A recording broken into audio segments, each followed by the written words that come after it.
Hey, ladies and gentlemen, this is Carmine Sabia for Explain America on YouTube, and the White House has finally commented on what President Joe Biden plans to do if Hunter Biden, his son, is convicted on tax fraud charges.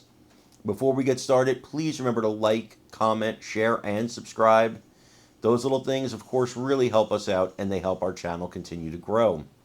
So, Karine Jean-Pierre was speaking to reporters when obviously the subject of the Hunter Biden indictments was brought to her attention. Now, these reporters were asking, how does the president feel about it? Is he still proud of his son? Do they still talk on a regular basis? These are the kind of questions that are normal, and of course, you'd want to know the answers to them, but they don't involve presidential power.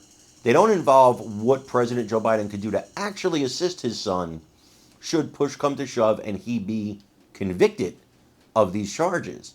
And that's been a subject of a lot of debate. A lot of people are wondering, will Joe Biden wield his presidential power? I mean, listen, his whole life, Hunter Biden's been getting out of jams because of his father. Will he do it again? Will he pull a rabbit out of the hat? Let's take a look at what she said.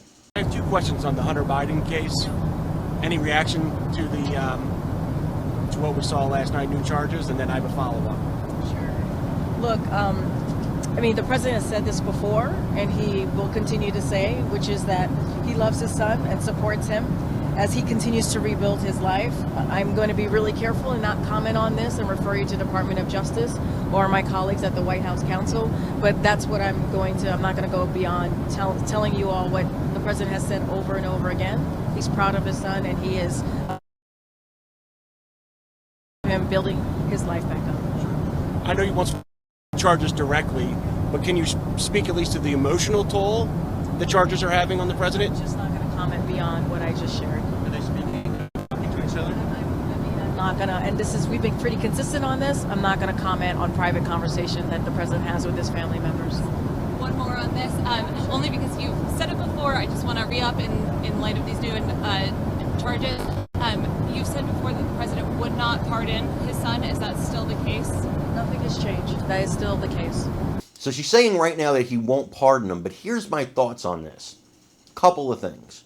One, if he's convicted before the 2024 election and sentenced to prison, no, he will not convict him.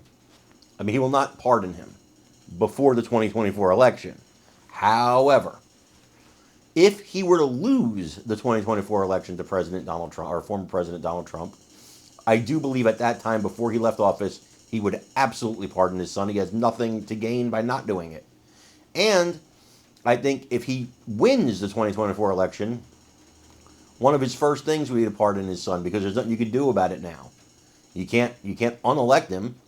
So either way, I think he absolutely would, despite what he says. I believe he absolutely would pardon his son. I think a lot of parents would. Let me know what you think in the comments. Also, guys, please remember to like, share, and subscribe. It really helps us out. I'm Carmine Sabia. This is Explain America on YouTube. We love you guys. God bless you. Take care, everybody.